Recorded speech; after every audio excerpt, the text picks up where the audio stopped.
आज की इस मुलाकात में हम लोग अंडरस्टैंड करेंगे basic of generating functions and इसके ऑनवर्ड्स लेक्चर्स में हम लोग बात करेंगे how to solve recurrence relations using generating function.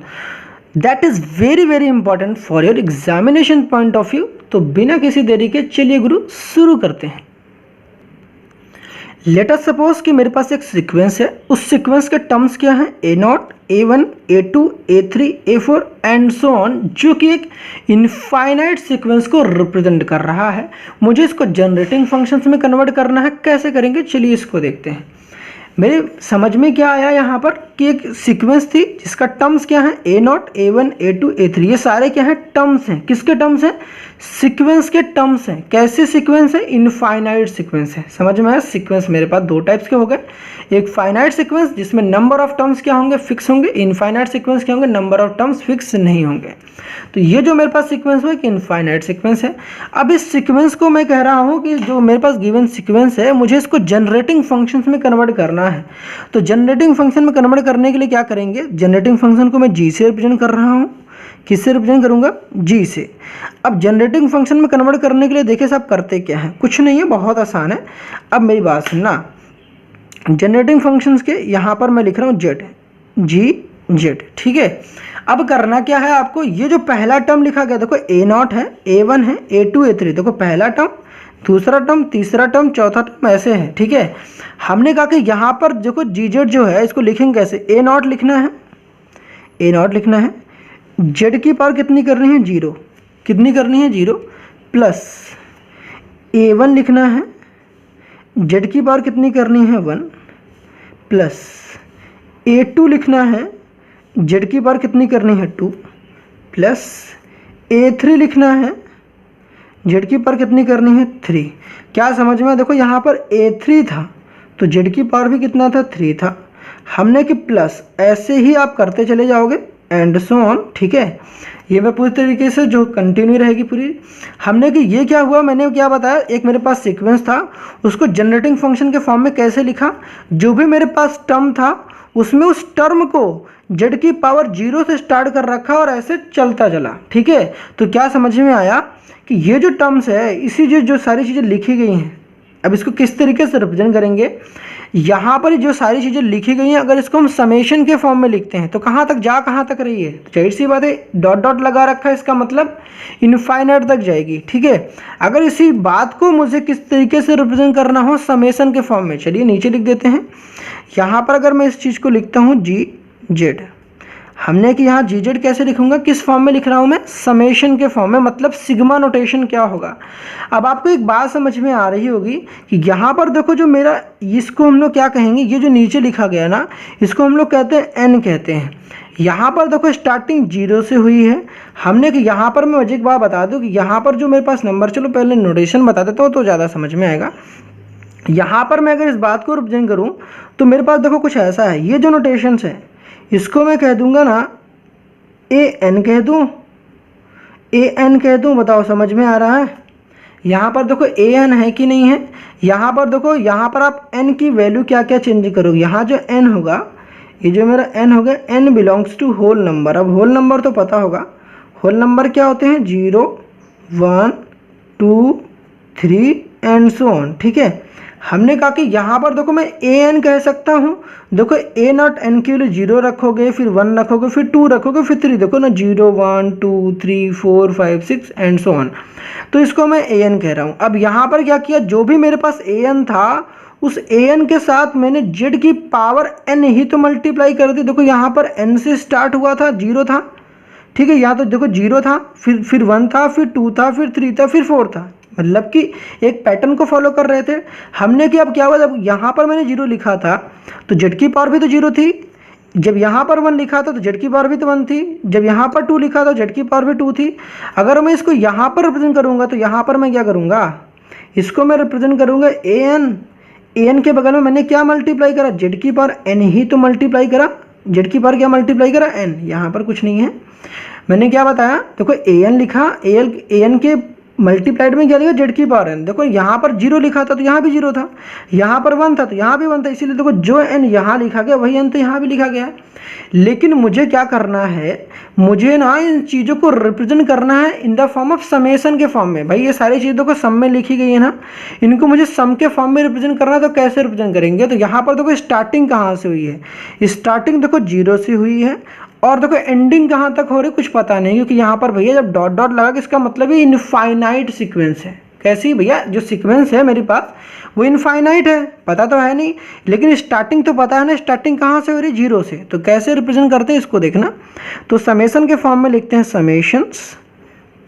Starting कहाँ से करते हैं, समेशन ऑफ किसका, समेशन करते हैं A N, summation of A N multiplied by Z की पावर एन। स्टार्टिंग कहाँ से हो रही है, समेशन ऑफ किसका निकाला, summation of A N from कहाँ से कहाँ तक, एन इक्वल टू जीरो से, देखो जीरो से स्टार्टिंग हो रही, कहाँ से कहाँ तक, इन्फिनिटी तक। तो ध्यान रखना समेशन जब भी लिखा होता है हम लोग रीड यहाँ से करते हैं, ये होता है स्टार्टिंग पॉइंट, ये होता है स्टार्टिंग पॉइंट कि भैया आपने सम करना स्टार्ट कहाँ से करा था। तो भैया आपकी जो समेशन स्टार्ट हो रही है एन इक्वल टू जीरो से स्टार्ट हो रही, कहाँ तक हो रही है, इन्फिनिटी तक आप समेशन कर रहे हो। ये बात समझ में आ गई। तो जो चीज़ देखो मेरी बात समझना, जो चीज़ यहाँ लिखा है ये चीज़ और ये दोनों चीज़ बेहद ही इंपॉर्टेंट है। ऑनवर्ड्स लेक्चर में जब आप रिकरेंस रिलेशन करोगे तब आपको इसकी इंपॉर्टेंस समझ में आएगी। तो आपको जो ये चीज़ लिखा गया इस चीज़ को आप ऐसे भी लिख सकते हो या इस चीज़ को आप ऐसे भी लिख सकते हो। यहाँ पर दूसरी मजे की बात, यहाँ पर आपको दिखाना क्या है, यहाँ पर जो मेरा n है वो n क्या है, यहाँ पर n belongs to whole number. और होल नंबर क्या होता है भाई, अगर नहीं पता तो मैं लिख दे रहा हूँ। होल नंबर मेरे पास क्या होते हैं, 0 1 2 3 4 एंड सो ऑन। समझ में आया। तो मैंने क्या कहा, देखो जो मेरे पास ये जनरेटिंग फंक्शन था, आप इसी चीज़ को ऐसे भी लिख दो, इसी चीज़ को ऐसे लिख दो, दोनों चीज़ क्या है, सेम चीज़ें हैं। ये कौन सा नोटेशन है, ये था मेरा सिग्मा नोटेशन। ये जो नोटेशन है ये मेरा सिग्मा नोटेशन है, ये समेशन के फॉर्म में सिग्मा नोटेशन। यहाँ तक आई थिंक कोई दिक्कत नहीं होगी, यहाँ तक तो समझ में आ गया होगा। एक एग्जाम्पल लेते हैं तो ज़्यादा समझ में आएगा। ठीक है, लेटर सपोज कि मेरे पास एग्जाम्पल क्या है, किसी ने कहा कि आपके पास एक सीक्वेंस दे रखा था, किसी ने दिया आपको एक सीक्वेंस दे दिया। ठीक है, किसी ने एक सीक्वेंस दे दिया। लेटर सपोज कि आपके पास जो सीक्वेंस थी वो क्या थी, सीक्वेंस थी वो मेरे पास 1, 1, 1, 1 एंड सो ऑन। इस तरीके से मेरे पास एक सीक्वेंस थी। ठीक है, समझ में आ गया। अब मुझे इस सीक्वेंस को मुझे जनरेटिंग फंक्शन के फॉर्म में कन्वर्ट करना है। कैसे करोगे, देखो ज़रा ध्यान से। मुझे कन्वर्ट करने के लिए करना क्या होगा पता है, कुछ नहीं करना है। अब मेरी बात सुनना, जी लिखोगे, यहाँ पर देखो जेड लिखोगे कि यहाँ पर सब चीज़ जनरेटिंग फंक्शन किस पे डिपेंड कर रहा है, भाई जेड पे है। अब यहाँ पर देखो जो मेरे पास ये जो पहला टर्म, देखो इसको हम लोग बोलते हैं, ये जो लिखा गया ना, ये जो पहला है इसको A0, और ये हो जाएगा A1, ये हो जाएगा A2, और ये हो जाएगा A3, और भी होता तो A4, A5 and so on, ऐसे चलता जाएगा। अब करना क्या, जो मेरे पास पहला टर्म है देखो ना, A0 के बगल में क्या लिया जेड की पावर 0, तो यहाँ पर पहले जो लिखा गया 1 के मल्टीप्लाइड में क्या लिखोगे 1 लिखना है, जेड की पावर 0 कर देना है, प्लस करना है, फिर 1 लिखना है, जेड की पावर क्या कर दोगे 1 कर दोगे। देखो जेड की पावर 0 से स्टार्टिंग करनी है, फिर देखो जेड की पावर 1 हुआ, फिर दूसरा टर्म लिखो, देखो ये वाला जो टर्म लिखा इसको लिखो 1 लिखो, फिर जेड की पावर कितना लिख देना है 1 हो गया था तब 2 हो जाएगा, प्लस लगाना है, फिर से 1 लिखना है, जेड की पावर क्या कर देना है 3 कर देना है, प्लस लगाना है एंड सो ऑन, ऐसे चलता चला जाएगा। ये बात समझ में आ गई। अब सुनना, अब आपको ये पता होगा किसी भी नंबर की पावर 0 किसके इक्वल होता है 1 के। अरे भैया ये तो पता होगा किसी भी नंबर की पावर 0 किसके इक्वल होता है 1 के। तो यहाँ पर हम लोग क्या होगा, यहाँ पर 1 लिख देंगे, और यहाँ पर जेड की पावर 1 का मतलब तो जेड ही होता है, तो ये 1 प्लस जेड, फिर यहाँ पर क्या हो जाएगा जेड स्क्वायर, प्लस यहाँ पर क्या हो जाएगा जेड क्यूब, प्लस ऐसे एंड सो ऑन चलता चला जाएगा। अब ये क्या आ गया, जी जेड आ गया। यहाँ तक समझ में आया। अब सुनना, यहाँ तक तो कोई दिक्कत नहीं हुई होगी कि ये मैंने बताया क्या, ठीक है, यहाँ तक किसी भी तरीके के प्रॉब्लम्स बिल्कुल नहीं रही होगी। लेकिन अब यहाँ मज़े की बात क्या है, ये तो आपने कर लिया, ठीक है, ये आपने जनरेटिंग फंक्शन के फॉर्म में रिप्रेजेंट कर दिया। अब इसको करना क्या होता है, अब इसको करना क्या होता है, अगर आपसे कोई कहता है कि जो आपने जनरेटिंग फंक्शन ये निकाल रखा है ना, नहीं भी करो तो आपको करना पड़ेगा, इसको बोलते हैं क्लोज्ड फॉर्म में रिप्रेजेंट करो। ये जो जनरेटिंग फंक्शन है इसको क्लोज्ड फॉर्म में रिप्रेजेंट करना, क्लोज्ड फॉर्म में रिप्रेजेंट करना, क्लोज्ड फॉर्म में रिप्रेजेंट करो। अब इसको रिप्रेजेंट कैसे करोगे भाई, सुनो, हमने कहा कि देखो ये तो आपने जनरेटिंग फंक्शन में कन्वर्ट कर लिया, कुछ करना नहीं था, यहाँ पर कुछ नहीं करना था, जो भी टर्म्स लिखा था उसमें जेड की पावर 0 मल्टीप्लाई करते चले गए, 1 लिखा था जेड की पावर 0, 1 लिखा जेड की पावर 1, 1 लिखा फिर जेड की पावर 2, ऐसे 0 फिर 1 फिर 2 फिर 3, ऐसे पावर को इंक्रीज करते चले गए। फिर उसके बाद ये उसको सॉल्व के लिए किसी भी नंबर की पावर 0 की, किसी भी नंबर की पावर 0 किसके इक्वल होता है 1 के, तो 1 × 1 मल्टीप्लाई करोगे तो 1 ही आएगा, जेड की पावर 1 भैया जेड ही हो जाएगा। फिर ये तो 1 + जेड स्क्वायर + जेड 3 हो गया। अब मजे की बात क्या है साहब, यहाँ पर अब आपने क्या पढ़ा होगा, सीक्वेंस और सीरीज तो पढ़ी होगी, क्लास 11th में भाई सीक्वेंस और सीरीज पढ़ा होगा।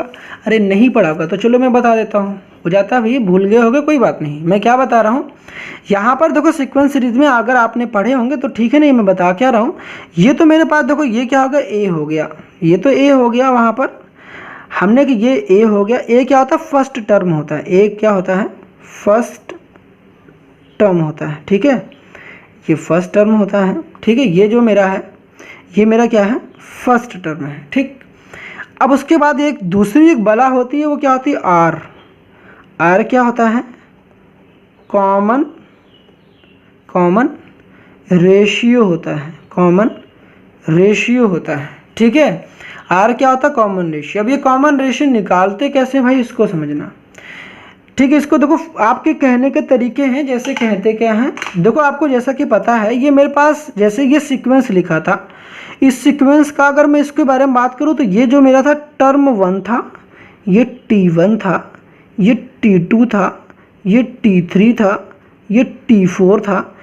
T4 का मतलब देखो ये टर्म 1 है, ये टर्म 2 है, टर्म 3 है, टर्म 4 है, पहला टर्म, दूसरा टर्म, तीसरा टर्म, चौथा टर्म, एक सीक्वेंस में टर्म होते हैं। तो भाई ये जो हमारे टर्म को रिप्रेजेंट कर रहा है, पहला टर्म, दूसरा टर्म, तीसरा टर्म। अब जो मेरे पास कॉमन रेशियो निकलता वो निकलता कैसे है, T2 अपॉन का T1 से, समझ में, T2 अपॉन का T1, मतलब कि ये वाले टर्म को जैसे यहाँ वाले से इससे निकालेंगे कैसे, देखो यहाँ से कॉमन रेशियो निकलता कैसे है, ये बहुत इंपॉर्टेंट है। तो देखो 1 + जेड स्क्वायर + जेड 3 ऐसे चलता चला गया। अब निकालने के लिए करेंगे क्या, देखो यहाँ पे भी ये T1 है, ये मेरे पास T1 है, ये T2 है, ये T3 है, ये T4 है। जरूरी नहीं कि आप T2 अपन T1 ही कर लो, आपको बस इतना दिमाग में रखना है। लेटर सपोज कि यहाँ मैं बता दूँ गंदा हो जाएगा, फिर भी चलो इतना तो समझ जाओगे ना।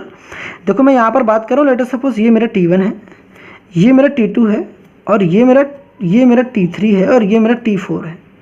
आपको कुछ नहीं करना है, देखो बाद वाला जो था, ये बाद वाले को इस पहले वाले से डिवाइड कर देना। आप ऐसा भी कह सकते हो ना, ऐसा किसी ने तो नहीं कहा, डॉक्टर नहीं कह रहा भाई ऐसे कर सकते हो, आप T4 अपॉन का T3 कर दो।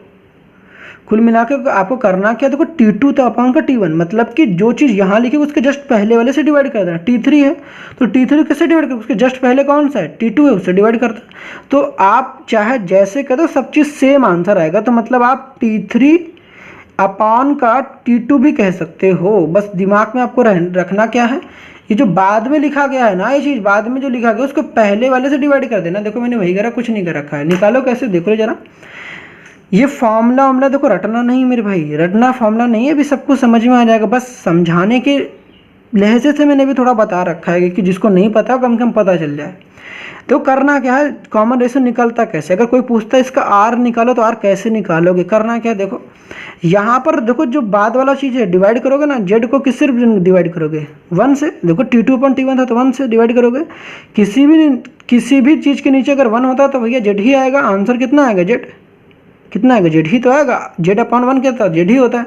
लेटर सपोज कि आप ऐसे निकालते तब भी आंसर सेम आता। देखो मैं नीचे निकाल के भी दिखा दे रहा हूँ, आर इक्वल टू आप T4 मान लो था, T4 को T3 से डिवाइड कर देते। देखो ना Z3 था, T4 मेरा Z3 था ना, जेड की पावर 3, हमने जेड की पावर 3 था और उसको डिवाइड कैसे कर दिया आपने, जेड स्क्वायर से।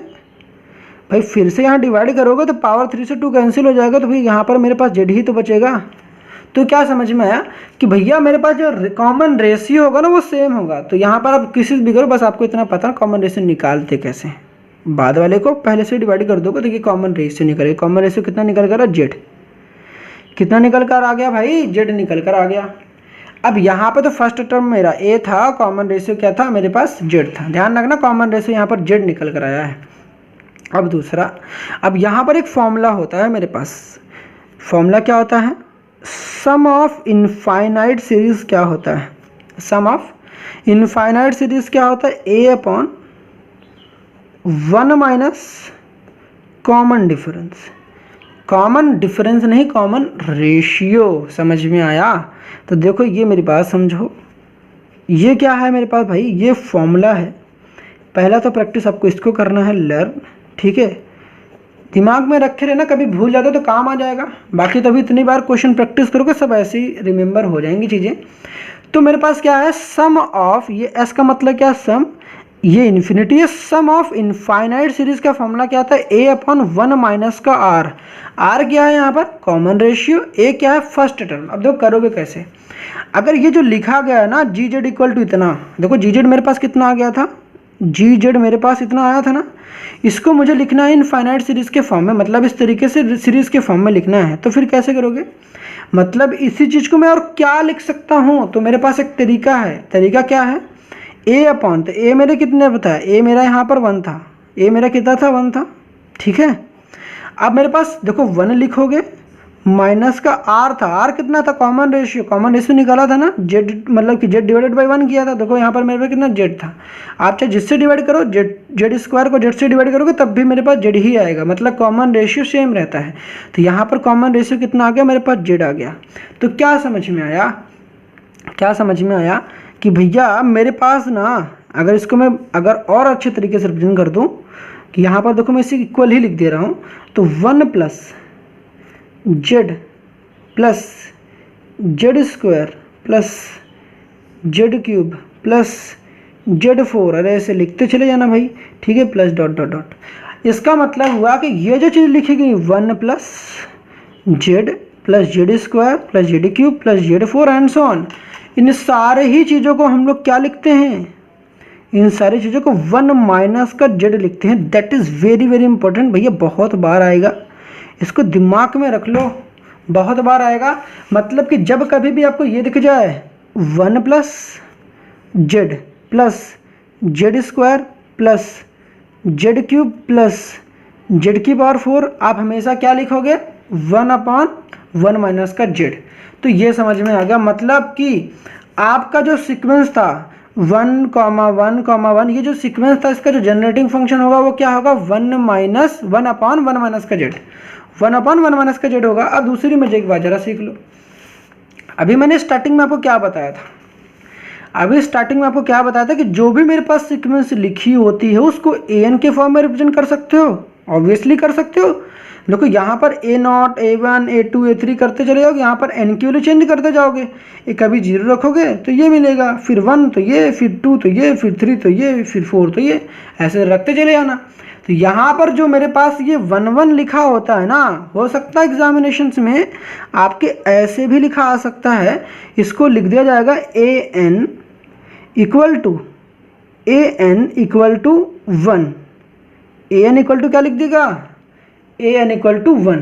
समझ में आ गया, समझ में आया भाई, समझ में आ गया कि नहीं, ऑब्वियसली समझ में आ गया होगा, ठीक है, कोई दिक्कत तो नहीं, अरे दिक्कत तो नहीं हुआ भाई, सुन लो। देखो यहाँ पर मैंने क्या कहा कि आपके एग्जामिनेशन में क्वेश्चन और कैसे आ सकता है, मैंने यही कहा कि आपके एग्जामिनेशन में ये भी आ सकता है an इक्वल टू 1 लिख के, तो जरूरी नहीं कि ये हमेशा देगा ही देगा, हो सकता है पूरा चीज़ ना दे तो an इक्वल टू 1 लिखेगा, इक्वल कुछ नहीं देगा भाई, an इक्वल टू 1। तो समझ जाना, n की वैल्यू 0 रखोगे, 2 रखोगे, 3 रखोगे, 4 रखोगे, तब भी कितना आएगा 1। समझ नहीं आया तो फिर से एक बार सुनो, देखो अगर किसी ने कहा ना an इक्वल टू 1 है, an इक्वल टू 1 है, इसका क्या मतलब हुआ, इसका ये मतलब हुआ कि आप n की वैल्यू 0 रखोगे। देखो आपको पता है कि n की वैल्यू कहाँ से कहाँ तक वेरी करती है, n की वैल्यू जो वेरी कर रही है वो 0 हो सकता है, 1 2 मतलब 1 2 3 4 एंड सो ऑन हो सकता है। अब भैया आप एक बार 0 रखोगे तो ए नॉट कितना हो जाएगा 1। अब एक बार आप 1 रखोगे तो कितना आ जाएगा 2 आएगा। पागल हो गए, 1 रखोगे तो भैया तब भी तो 1 ही आएगा। यहाँ तो कुछ है ही नहीं ना, एन क्यू लिए यहाँ तो एन वन कुछ लगा नहीं तो 1। A2 रखोगे तो फिर से कितना आएगा 1। A3 रखोगे फिर से कितना आएगा 1। क्योंकि यहाँ पर अगर देखो n1 होता, 1 की पावर n1 कुछ लिखा होता तो भाई चेंज होता। अब कुछ मतलब चेंज नहीं किया, 1 की पावर तो कुछ भी रखोगे तो रहेगा वही चीज़। तो A0 भी बनाया, A1 भी बनाया, A2 भी बनाया, A3 भी बना गया। तो मतलब क्या हुआ, हमने क्या, जब आप सीक्वेंस को लिखते हो तो आप ऐसे तो लिखते हो A0 फिर A1 फिर A2 फिर A3 रख कर देखो, A0 की जगह भी 1 रखोगे, A1 की जगह पर भी 1 होगा, A2 की जगह पर भी 1 होगा और A3 की जगह भी 1 होगा। तो पूरी सीक्वेंस तो यही बन जाएगी। समझ में आ गया होगा। तो आई होप यहाँ तक तो बातें क्लियर हो गई होंगी। एक एग्जांपल और देखते हैं तो so that you will get an clear cut idea about this questions. अब लेट अस सपोज आपके पास एक क्वेश्चन नंबर 2 क्या हुआ मेरे पास, यहाँ पर किसी ने दे दिया आपके पास एक सीक्वेंस थी। वो सीक्वेंस क्या थी भाई साहब आपके पास 3, 3, 3, 3 एंड सो ऑन। इस तरीके से आपके पास एक सीक्वेंस गिवन था। ठीक है, समझ में आ रहा है, कोई दिक्कत तो नहीं, ऑब्वियसली नहीं हुआ होगा। अब सुनो, मुझे इसको जनरेटिंग फंक्शन के फॉर्म में लिखना था। तो मैंने अभी आपको क्या बताया कि जनरेटिंग फंक्शन के फॉर्म में लिखने के लिए आपको क्या करना है, GZ लिखना है, GZ। ठीक है, अब इक्वल टू लगा देना है, इतना तो समझ में आता है। जो भी मेरे पास देखो नंबर लिखा था ना, देखो यहाँ पर ये मेरा पहला टर्म है, ये दूसरा, ये तीसरा, ये चौथा। पहला वाला तो A0 होता है, कुछ नहीं समझना भाई, पहले वाले को कुछ नहीं करना है। देखो पहले वाले को एज इट इज़ लिख दो, ठीक है, पहले वाले को लिख दो। दूसरे वाले में क्या लिखना, 3 के साथ Z की पावर 1 प्लस Z की पावर 1, फिर लिखना है 3 Z की पावर 2, फिर लिखना है क्या 3 Z की पावर 3। तो क्या समझ में आया, यहाँ पर देखो पावर इंक्रीज करते जाना। पहले तो कुछ नहीं था, 1 फिर 2 फिर 3, पहले वाले कुछ नहीं करना, पहला वाला एज इट इज, फिर Z की पावर, फिर ऐसे टर्म को कॉपी करते चले जाओ और फिर Z की पावर 1 फिर Z की पावर 2 फिर Z की पावर 3 करते चले जाओ। नहीं तो भैया तो फॉर्मूला लिखो, फॉर्मूला तो पता ही चलेगा कि कैसे करना है। A0 लिखना है, मतलब पहला वाला A0 को रिप्रेजेंट करता है, फिर Z की पावर 0। समझ में आ गया। अब यहाँ तक तो समझ में आ गया होगा। अब इसके बाद क्या करना है, किसी ने कहा कि ये जो जनरेटिंग फंक्शन है ना, आपको इसको क्लोज्ड फॉर्म में लिखना है। तो आपने कहा कि अच्छा यार क्लोज्ड फॉर्म मतलब कुछ शक्ल ऐसी वैसी दिखती है क्या, मतलब कुछ ऐसी टाइप की दिख रही होगी। तो ने कि हाँ यार कुछ ऐसी दिखेंगी, लेकिन करोगे कैसे। उसने कहा कि भैया यहाँ पर मेरे पास 3 3 दिख रहा है, यहाँ भी 3 है, यहाँ भी 3, यहाँ भी 3 है, 3 है, तो ये तो इनफाइनाइट सीरीज़ है। तो भैया ऐसे चलता जाएगा। हमने कि यहाँ पर 3 सब में है तो 3 कॉमन ले लेते हैं भाई, 3 सब में है, 3 कॉमन ले लेते हैं। कॉमन जब ले लेंगे भाई तो यहाँ पर जब 3 गायब हो गया तो यहाँ पर 1 बच जाएगा, और यहाँ से 3 जब गायब हो जाएगा तो यहाँ भी 1 बच जाएगा। तो केवल Z की पावर 1 होगा, प्लस यहाँ भी कितना होगा, Z की पावर 2 होगा, और यहाँ पर Z की पावर 3 होगा प्लस एंड सो ऑन, ऐसे चलता चला जाएगा। अब क्या समझ में आया, आपने देखा और आपने क्या कहा, ओ भाई मेरे को तो कुछ दिखाई दे रहा है। हमने कि क्या, क्योंकि भैया अभी तो पढ़ा था इसको 1 प्लस Z की पावर 1, 1 प्लस Z की पावर 2, 1 प्लस Z की पावर 3, इसको क्या कहते हैं, अभी तो आपने फॉर्मूला बताया था। हमने क्या भाई मेरे को तो नहीं याद है। हमने क्या आप बता दो। तो आपने कि भैया देखो इसको ऐसे लिखते हैं 3 इंटू ये जो पूरा वाला पार्ट है, आपको क्या दिख रहा है, ये पूरा पार्ट अभी तो जस्ट बताया था। ये पूरा पार्ट मेरे भाई इसको ऐसे रिप्रेजेंट करते हैं, क्या लिखेंगे बता दो, 1 अपॉन क्या, 1 अपॉन 1 माइनस का Z। अभी तो सीखा था, बार बार फॉर्मूला थोड़ी ना लगाओगे। एक बार समझा दिया था ना स्टार्टिंग में मेरे भाई, स्टार्टिंग में समझाया था ना कि कैसे 1 अपॉन 1 माइनस Z आया था। देखो ये सारे रूल्स रेगुलेशन है, ठीक है, सीक्वेंस सीरीज में जाके पढ़ा होगा, नहीं पढ़ा कोई दिक्कत नहीं, इतना दिमाग में रख लो, ठीक है। 1 plus Z square plus Z cube, इस तरीके से जब चलता चला जाएगा तो भैया इसको जो हम क्या कहेंगे, इसका जो फॉर्मूला होता है 1 अपॉन 1 माइनस का Z होता है, इसको दिमाग में रख लो। इस पूरे पार्ट को हम लोग क्या कहते हैं, 1 अपॉन 1 माइनस का Z। इतनी बात क्लियर हो गई होगी। तो आपने क्या समझा, क्या समझा कि देखो यहाँ पर क्या हुआ, फाइनल तो आंसर ये हो गया 3 अपॉन का 1 माइनस का Z हो गया, ठीक है। यहाँ पर कोई दिक्कत नहीं रहा होगा, तो ये जी जेड था, क्या था, जी जेड था। तो ये था मेरा फाइनल आंसर। बट इस आंसर से आपने क्या सीखा, जो कि क्या था, क्लोज्ड फॉर्म है। यही है मेरा closed form, closed form of generating functions. ठीक है, ये तो आंसर हो गया। बट यहाँ मजे की बात क्या है, अगर मजे की बात एक चीज़ देख रहे होंगे आप, तो यहाँ पर आपको समझ में आया कि भैया मेरे पास अगर कोई भी कांस्टेंट होता है, मतलब क्या हुआ, कोई कांस्टेंट है, ए एन इक्वल टू कोई कांस्टेंट है, तो अल्टीमेटली हो क्या रहा है, यहाँ पर देखो 1 लिखा था तो 1/1 - z हुआ। अगर देखो यहाँ पर क्या लिखा गया, यहाँ देखो 3 था तो यहाँ पर 3/1 - z हुआ। तो आप यूँ कह सकते हो, अगर आप लास्ट में तो मैं समराइज़ करूँगा सारे फॉर्मूलेस को, आराम से मैं बताऊँगा कि फॉर्मूलेस को एक साथ कैसे रिमेंबर करोगे। बट यहाँ से आप दिमाग में क्या रख सकते हो, अगर मेरे पास देखो ये मेरा तो ए एन ही तो होता है, मैंने स्टार्टिंग बताया था ये मेरा ए एन होता है कि नहीं होता है। हमने कि अगर मेरा कोई ए एन जो होगा, मैंने क्या बताया, जो मेरा ए एन अगर हुआ ना, अगर ए एन जो मेरा कांस्टेंट होता है, मैंने क्या बताया, अगर ए एन मेरा कांस्टेंट होता है तो क्या करोगे भाई, एन मेरा कांस्टेंट होता है, या यूं कह दो मैंने सी से रिप्रेजेंट कर दिया। अगर मैंने कांस्टेंट को सी से रिप्रेजेंट कर दिया तो आप क्या करोगे, एन इक्वल टू जब भी मेरे पास कांस्टेंट होगा ना, तो जो आपका फाइनल आंसर क्या होगा, जो जी होगा, जनरेटिंग फंक्शन का जो क्लोज्ड फॉर्म होगा, मतलब कि जी जेड जो होगा वो क्या होगा, सी अपॉन का 1 - का जेड होगा या नहीं होगा, बता दो। सी अपॉन का 1 - जेड होगा। अभी तो मैंने देखो फाइनल आंसर हो गया, खत्म, फाइनल आंसर होगा मेरे भाई। देखो यहाँ पर ध्यान से ऑब्जर्व करो, यहाँ पर देखो मेरे पास 3 था, जब यहाँ पर 3 था तो यहाँ पर मैंने बताया कि देखो 3/1 - z हुआ। अगर मेरे पास कोई कांस्टेंट c हुआ, अगर देखो मैंने स्टार्टिंग बताया था कि आपको ऐसे भी लिखा सकता है, अगर a n = 1 लिखा गया है, इसका ये मतलब हुआ कि सीक्वेंस में हर एक जो मेरे पास टर्म है ये 1 ही है।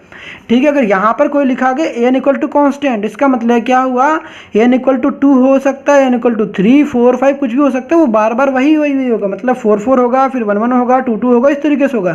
तो जब भी मेरे पास कुछ भी ऐसा होगा, इसका मतलब मेरा डायरेक्ट आंसर क्या होगा, C/1 - z यहाँ पर ऊपर। आई होप यहाँ तक क्लियर हो गई होगी बातें। तो देखते हैं एक नेक्स्ट प्रॉब्लम। अब नेक्स्ट क्वेश्चन देखिए आपके पास क्या है। लेट अस सपोज किसी ने मुझे एक सीक्वेंस दे रखी थी, सीक्वेंस दिया क्या भाई ने, सीक्वेंस दिया an इक्वल टू ठीक है, an = n+1, क्या दिया, n+1। अब ये क्वेश्चन देखते ही ना बच्चा डर सा गया, कहा यार अभी तो मैंने कुछ और पढ़ा था, ये क्या दे दिया, an = n+1, मेरे तो दिमाग में ही नहीं आया, समझ ही नहीं आ रहा ये करना क्या है इसमें। अब सुनो, स्टार्टिंग में जब मैंने आपसे बताया था, हमसे मैंने क्या बताया था कि जो यहाँ पर n होता है, ये जो n होता है, अब देखो यहाँ पर चलो सॉल्यूशंस यहीं पर लिखते हैं। ठीक है, स्टार्टिंग में मैंने बताया था कि जो n होता है मेरा, ये जो n होता है, n बिलोंग्स करता है होल नंबर से, और होल नंबर तो पता है ना मेरे भाई, 0 1 2 3 4 5 एंड सो ऑन चलता चला जाएगा। बता दो, क्लियर है यहाँ तक बातें। अब यहाँ पर an = n+1 देने का मतलब ये हुआ कि आप करोगे क्या, देखो यहाँ पर आपको करना, देखो ऐसे होता है, ये अप्रोच होती है कि आप क्या करोगे, देखो यहाँ पर पहले तो आप रखोगे, देखो ऐसे मैं बता रहा हूँ, यहाँ पर आपने an लिखा, आप an ऐसे बना लो, स्टार्टिंग में भी मैंने बताया था an = आप देखो n के लिए एक बार 0 रखोगे, जब यहाँ पर 0 रखोगे, यहाँ रखकर देखो 0, अब जब यहाँ पर 0 रखोगे तो यहाँ पर 0+1 रखोगे, जब जाहिर सी बात है भाई यहाँ 0 रखोगे तो यहाँ भी 0 रखोगे ही रखोगे, क्योंकि जो n यहाँ पर है वही n तो यहाँ भी है ना। तो एक बार n के लिए 0 रखो, तो 0+1 कितना होता है, 0+1, देखो n की वैल्यू कितना रखना है, 0, तो 0+1 कितना होता है बता दो, 0+1 होता है 1, तो यहाँ पर क्या हो जाएगा 1।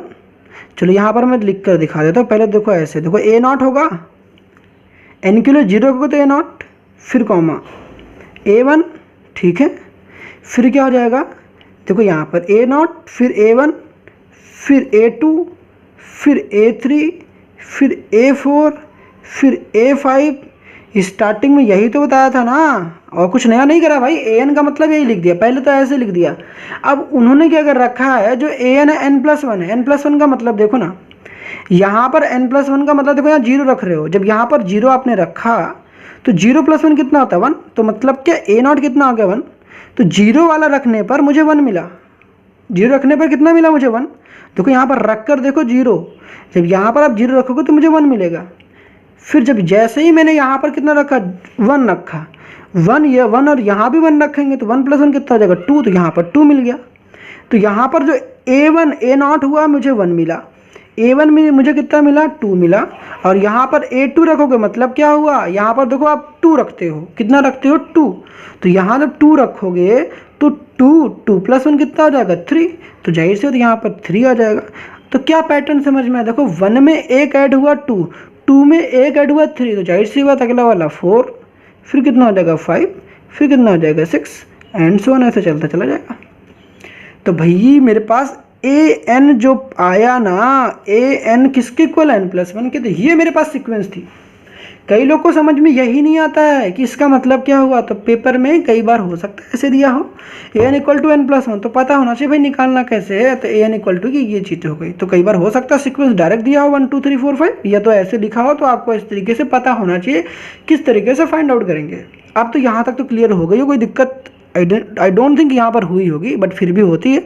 तो कमेंट सेक्शन में हमेशा से मैंने कहा है भाई आप बताओ किस प्रकार की प्रॉब्लम्स है, डेफिनेटली मैं इस पर नेक्स्ट वीडियो जरूर बताऊंगा अगर आपको लगता है कि भाई प्रॉब्लम्स आ रही है जेन्युइनली, ठीक है। तो चलो अब इतनी बकवास बंद करते हैं, स्टार्ट करते हैं सोल्यूशन की तरफ। तो ये तो समझ में आ गया था। अब मैंने जैसा कि बताया कि मुझे इसका GZ चाहिए था। अब भाई मुझे ये तो पता था ना कि an मुझे पता था, अब इसका मुझे GZ चाहिए था। ये मेरा था सीक्वेंस, यही तो मेरा सीक्वेंस था। सीक्वेंस मुझे ऐसे पहले पता नहीं चल रहा था, तो मैंने इसको इस तरीके से रिप्रेजेंट कर दिया, तो ये था मेरा सीक्वेंस। इसका मुझे चाहिए GZ, ठीक है। अब GZ निकालने के लिए क्या करोगे, बता दो क्या करोगे। पहले वाले कुछ नहीं करना है, प्लस लगाना है, ठीक है। दूसरे वाले को 2 लिखना है, Z⁻1 कर देना है, प्लस लगाना है 3 लिखना है, प्लस लगाना है 3 लिखना है, Z⁻ कितना कर देना है 2 कर देना है, प्लस लगाना है 4 लिखना है, Z⁻ कितना कर देना है 3 लिख देना है, 5 लिखना है 1 2 3 4 5 लिखना है, Z⁻ कितना कर देना है 4। ध्यान से देखो भैया कुछ अलग थोड़ी ना किया, यहाँ पर 1 था, फिर 2 था, फिर 3 था, फिर 4 था, और यहाँ तो Z था। तो यहाँ तक तो कोई दिक्कत नहीं हुई होगी, तो ये तो मेरा GZ था, ठीक है, कोई दिक्कत नहीं रही। यहाँ से यहाँ तक तो आप इजीली कर लोगे, आई डोंट थिंक यहाँ तक किसी भी बच्चे को प्रॉब्लम्स होगी। अगर होती है तो भाई थोड़ा सा दिक्कत तो है, ठीक है। दिक्कत है तो यार सॉल्व कर लेंगे सब कुछ, समझो। दूसरी मजे की बात, अब आखिर इसका निकालेंगे, सॉल्व कैसे करेंगे। दूसरा कुछ चीज़ें हैं यहाँ पर हम लोग प्रूफ देख रहे हैं कि आखिर चीज़ें आ कैसे रही हैं, ठीक है। बाकी नेक्स्ट लेक्चर हम लोग डायरेक्ट इम्प्लीमेंटेशन कर रहे हैं। आज के सिलेक्शन बेसिक पढ़ रहे हैं कि आखिर फॉर्मूला कोई चीज़ आ कैसे रहा है, क्योंकि हो सकता है पेपर में पूछा जा सकता है भाई पेपर में पूछा। अब करना किसके बाद, ठीक, क्वेश्चन की प्रैक्टिस करें ना, अच्छा क्वेश्चन है। अब इसको हम लोग करेंगे ना, दोनों साइड मल्टीप्लाई करेंगे, मल्टीप्लाइंग बोथ साइड बाई क्या करेंगे जेड से दोनों साइड मल्टीप्लाई कर देंगे। मतलब कि क्या होगा, मतलब कि यहाँ पर देखो ये जो है GZ, इसमें जेड से मल्टीप्लाई करेंगे, लेफ्ट हैंड साइड भी और right hand side, multiplying both side. MBS का मतलब multiplying both side by Z. अब जेड से जब मल्टीप्लाई करोगे तो क्या हो जाएगा जेड, यहाँ पर हो जाएगा GZ। बताओ यहाँ तक कोई दिक्कत नहीं हुई होगी, इक्वल टू। अब एक बात समझ के देखना, सोच के देखना मेरी बात, हम क्या कह रहे हैं। यहाँ पर जब आपने जेड से मल्टीप्लाई करा तो आपको पता है कि यहाँ भी जेड से मल्टीप्लाई करोगे तो यहाँ तो जेड हो जाएगा। अब जब इसमें मल्टीप्लाई करोगे तो कितना हो जाएगा 2Z² हो जाएगा, ये तो रहेगा ही ना। अब मेरी बात सुनना, जब इसको मल्टीप्लाई करोगे तो करना कुछ ऐसा नहीं है, करना ऐसा है कि थोड़ा दिमाग लगाना है, ठीक। प्रैक्टिस से ही सब कुछ हो जाता है, आप भी सीख जाओगे। तो जब जेड से मल्टीप्लाई करोगे इसमें, तो देखो आपको पता है कि GZ में जब जेड से मल्टीप्लाई करोगे तो यहाँ पर जेड हो जाएगा। तो ये जेड तो पहले से ही है, 2Z ही तो है, तो जेड वाले के नीचे जेड वाला लिखोगे, फिर आप इस जेड का मल्टीप्लिकेशन इसके साथ कराओगे तो 2Z² हो जाएगा। जाहिर सी बात, अगर आपने बोला है कि GZ में जेड का मल्टीप्लिकेशन कराना है, इसका क्या मतलब हुआ, जरा यहाँ देखो ध्यान से। अगर यहाँ पर इसमें मल्टीप्लाई कराओगे, देखो यहाँ पर जेड हो जाएगा, और यहाँ पर देखो 2Z² हो जाएगा।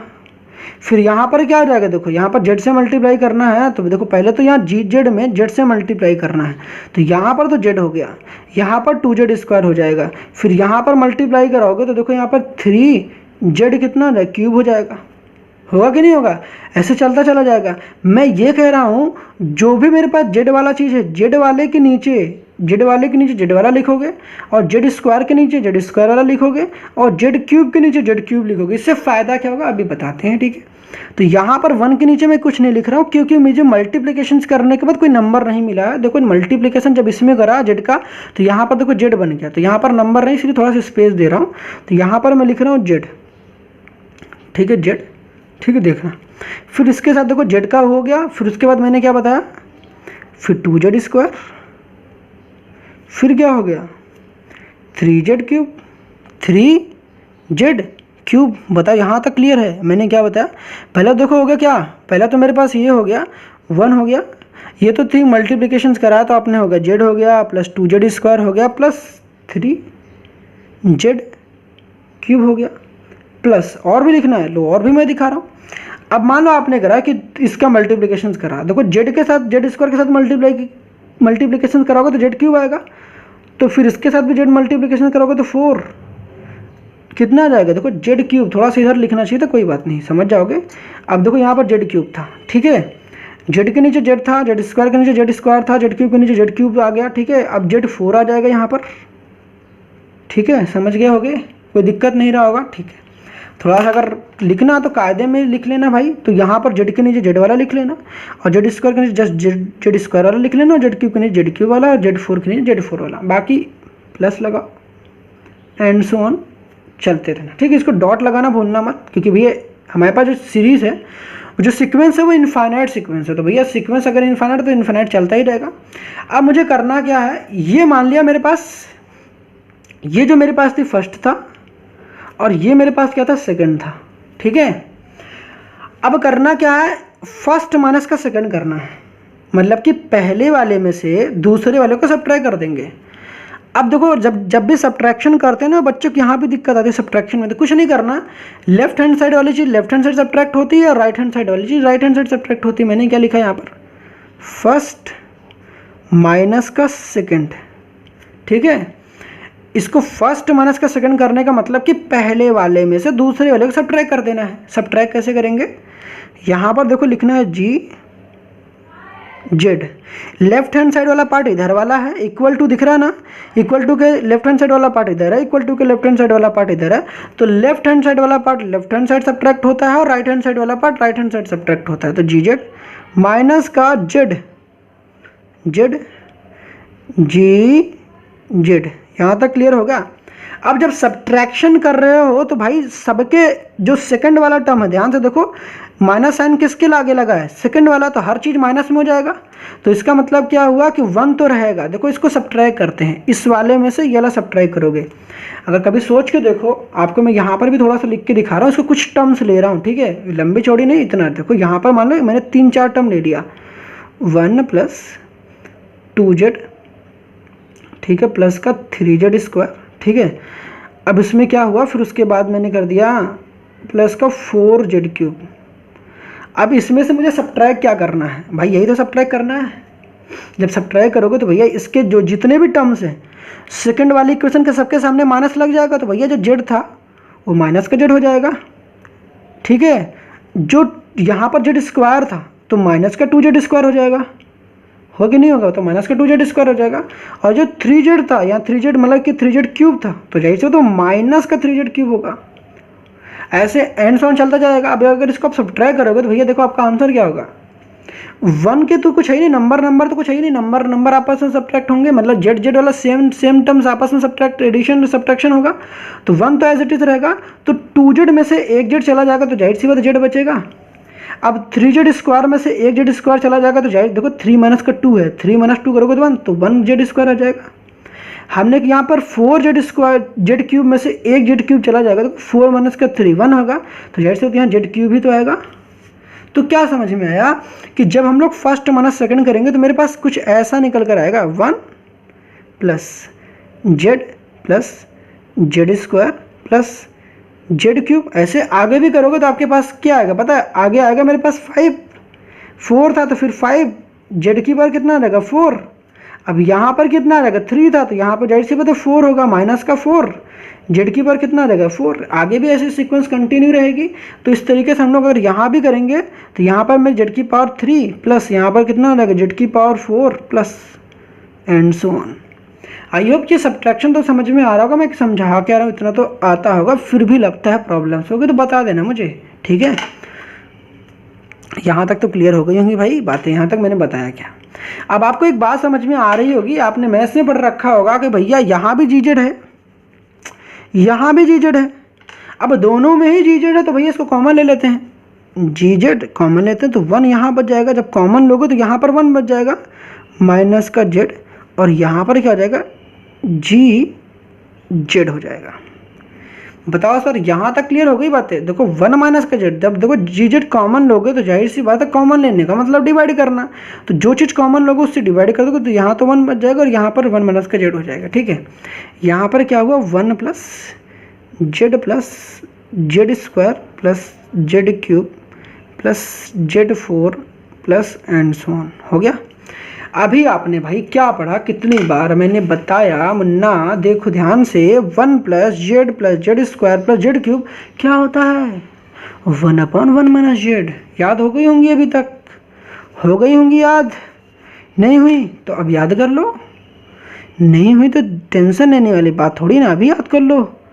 अभी तो एग्ज़ाम नहीं देने जा रहे हो ना, तो अभी तो प्रैक्टिस कर लो अच्छे से। तो 1/1 माइनस का जेड हो जाएगा। यहाँ पर देखो कितना लिखा हुआ है 1 माइनस का जेड, फिर यहाँ भी लिखा गया जी जेड। मुझे तो केवल जी जेड चाहिए था ना, जब भी जनरेटिंग फंक्शन में कन्वर्ट कर रहा है अभी तक तो केवल मुझे जी जेड चाहिए था ना, ये तो नहीं चाहिए था। इसको हटा दो यहाँ से, ये मल्टीप्लाई में है कि नहीं है, मल्टीप्लाई में तो डिवाइड में आ जाएगा। तो यहाँ पर देखो जी Z is equal to 1/1 minus का जेड, ठीक है। फिर से मल्टीप्लाई हो जाएगा 1 माइनस का जेड, ये तो एक पहले से था, इसके साथ में ये भी मल्टीप्लाई में आएगा तो 1 माइनस का जेड 2 बार होगा। अब 1 माइनस जेड 2 बार का मतलब क्या होता है, अब भाई दो चीज़ सेम है, इसका मतलब क्या हुआ 1 माइनस जेड का होल स्क्वायर। अब इतना तो आता होगा कि होल स्क्वायर कैसे लिखा, ठीक है। तो 1 माइनस जेड का होल स्क्वायर। तो क्या समझ में आया, क्या समझ में आया। अगर आपसे कोई पूछता है कि आपके पास अगर एक सीक्वेंस दे रखा है 1 2 3 4 5 6, जिसको हम लोग an+1 के फॉर्म में भी रिप्रेजेंट करते हैं, अगर इसका कोई पूछता है इसका जनरेटिंग फंक्शन क्या होगा, तो आपका आंसर क्या होना चाहिए 1/1 माइनस जेड का स्क्वायर, 1/1 माइनस जेड का स्क्वायर। तो इसको नोट डाउन कर लो, कहीं भी एक जगह नोट डाउन कर लो कि इसका जो सीक्वेंस होगा 1/1 माइनस जेड का स्क्वायर। तो ये था हमारा आंसर। आई होप यहाँ तक क्लियर हो रही होंगी बातें, मैं कहना क्या चाह रहा हूँ। एक एग्जांपल और देखते हैं। आई थिंक आज के लिए इतना सफिशिएंट होगा, वीडियो लेक्चर काफ़ी लेंदी हो चुका है, तो हम लोगों को आज यहीं पर स्टॉप करना चाहिए। मिलते हैं नेक्स्ट लेक्चर में, तब तक के लिए ऑल द बेस्ट।